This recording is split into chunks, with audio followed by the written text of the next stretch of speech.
Hello, fellow modelers. Welcome back to TJ's Modeling Bench. I don't have a whole lot to report on the group build, the Mirage group build this week. I'm a little disappointed in the overall quality of this Eduard kit. Normally, they're fantastic kits, but mine, I don't know if it's just mine, but there's a lot of gaps to fill in this thing. And some steps, parts didn't line up as precisely as they normally do for an Eduard kit. So I've got a lot of work yet to do. And it is now the 4th of February, Tuesday night. So I am running out of time.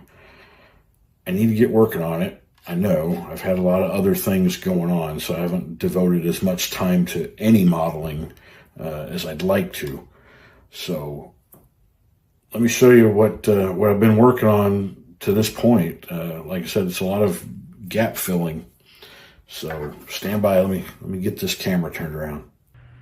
So we've got some serious gaps where the wings meet the fuselage, and I'm starting to fill those gaps in.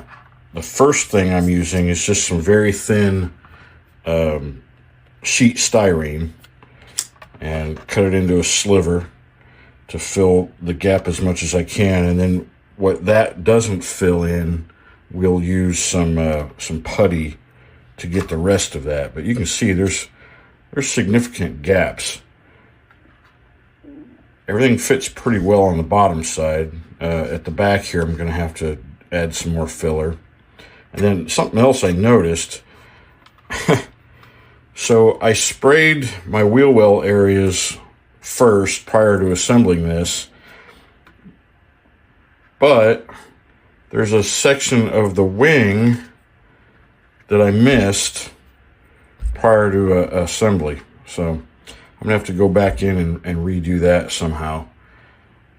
I'm a little bit disappointed. This is an Eduard kit, and I don't know if this is an older mold or what, but I've built one other Eduard kit, and it was it was just a much better quality kit than this seems to be.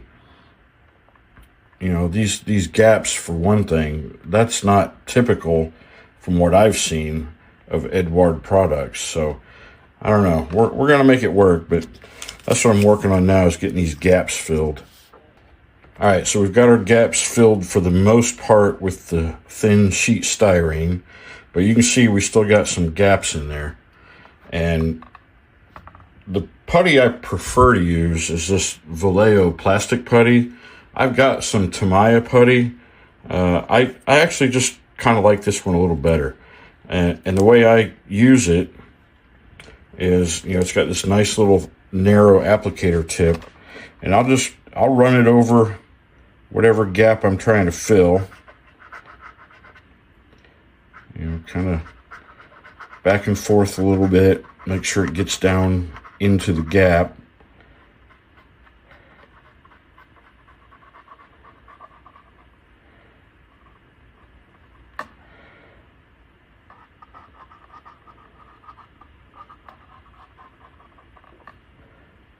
A little bit back here.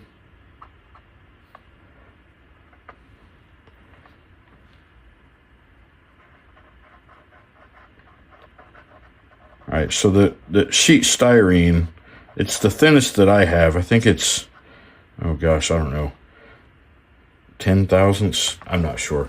Anyway, it doesn't completely fill whatever gap is there, but it does a pretty good job of filling most of it. So that's where the putty gets the rest. Now what I'll use is one of these smaller cotton buds, and I'll just moisten it a little bit, usually a little bit of my own saliva. All right, and then we'll wipe off any excess putty, because we really only want it down in our gap, right? Now I might have to go over that spot again with some more putty. Let's see if I can get some of this there. There we go.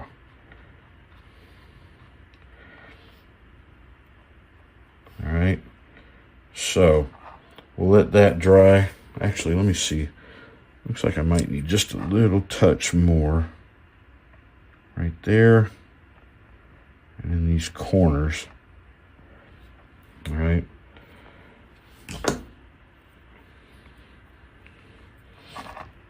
All right, so we can wipe that again.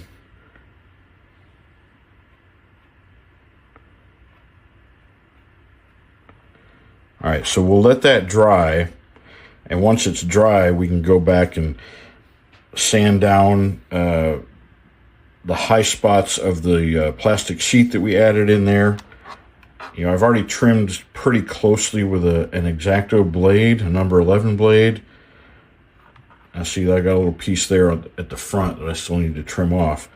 But like I said, the filler, the putty will fill in anything that we missed, and we can go back and sand it down, make it smooth.